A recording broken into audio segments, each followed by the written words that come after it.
بسم اللہ الرحمن الرحیم۔ السلام علیکم ورحمۃ اللہ وبرکاتہ۔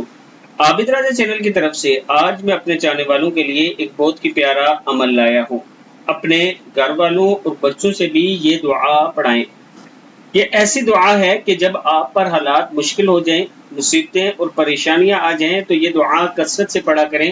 حضرت محمد صلی اللہ علیہ وآلہ وسلم نامناسب حالات کے وقت یہ کلمات پڑھتے تھے: لا الہ الا اللہ العظیم الحلیم، لا الہ الا اللہ رب العرش العظیم، لا الہ الا اللہ رب السماوات ورب الارض ورب العرش الکریم۔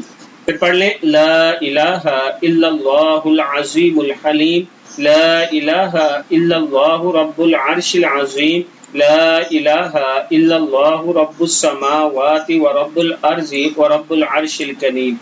موجودہ نامناسب حالات میں خود بھی پڑھیں، اپنے گھر والوں اور بچوں سے بھی پڑھوائیں، بہت فائدہ ہوگا۔